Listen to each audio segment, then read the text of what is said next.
Markets are dropping. So today is officially the first day of the Trump, Canada, and Mexico tariffs. For those that do not know, Trump originally postponed these tariffs, but today, as of March 4th, 2025, these tariffs are not going to be postponed, and he's actually moving forward with them. And because of that, the market is reacting in a negative way. What's going on, guys? It's Ricky. I hope that you learned something new, and if you do, please consider dropping a thumbs up and subscribing if you feel like we earned it. Let's go ahead and jump right into it. So Trump locks in Canada, Mexico tariffs to launch on Tuesday. Stocks tumble. Shouldn't really surprise any of us. This is the part that I've made very clear for numerous months, not just now. I even talked about it when he was viewed as the president-elect, the person to be elected as president. I didn't understand why markets were skyrocketing. Please go back and watch those videos. I said this doesn't make sense to me because Trump has always said that he's been pro-tariffs. He wanted to get rid of the federal income tax for the average American and hopefully use those tariffs to subsidize the income from the federal government.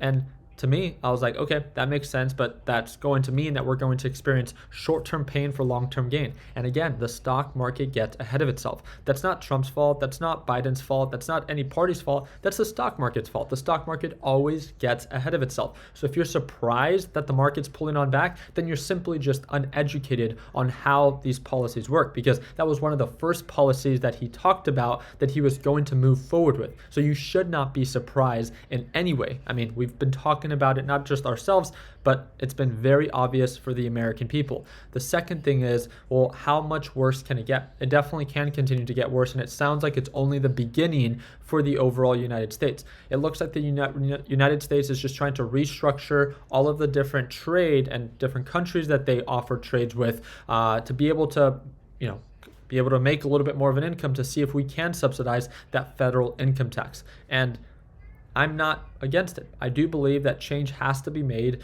in the way that the U.S. actually generates revenue, but also how they spend their money. I think that's one of the biggest things that most people can agree with, is that change needs to happen, not just with how we treat one another or what programs are available or what you like to call yourself, but the most important thing, in my opinion, and what I decided to vote for, and you don't have to agree with me, that's why we were all given one of two different options of who to vote for, but it seemed like America agreed. What was more urgent was to fix our debt problem. We are $36 trillion in debt, and there is a mismanagement of funds. We simply need to spend less, cut expenses, and hopefully also make more. And this is in a way that they're trying to work towards it. I'm not here to say that I know that it's going to work. All I'm saying is that at least the previous administration didn't look like they were headed in that direction, as it was the counterpart just trying to continue for a following 4 years, and I didn't want to see that. So the first time ever, I decided to vote for someone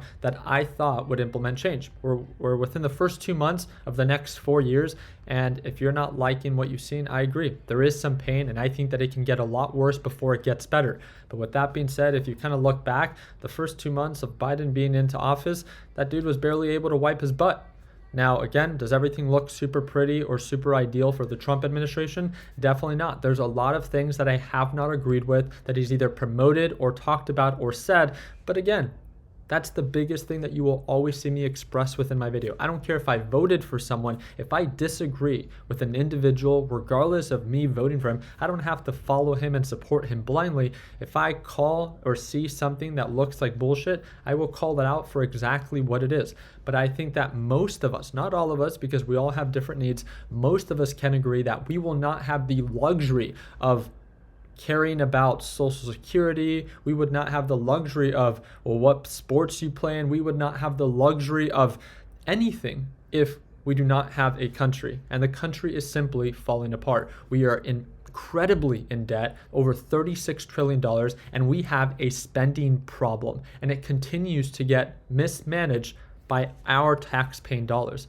And this is the part that I think that we would all agree with, is that regardless if you're red, blue, white, black, whatever it is that you like to call yourself, is that we all agree that change needs to be made. And we might not like in the way that it's being done, but we all agree that it needs to be done. And that is the main thing that I want to focus on. I just want to see change being done internally when it comes down to the way money is being spent and the money is being managed. That is all. And that is what I voted for. And I hope that for the next 4 years, in some way, we begin to move more in the right direction. And hopefully from there, we can have the luxury to then open up our borders if we have the ability and foundation to build off of it. But until then, again, the main focus and the main urgency, in my opinion, and based off of what I see to be most important for America, is to make sure America as a whole doesn't fall apart. And that will for sure happen if we continue to go down the same path of overspending and then blaming one another for how we don't have any money.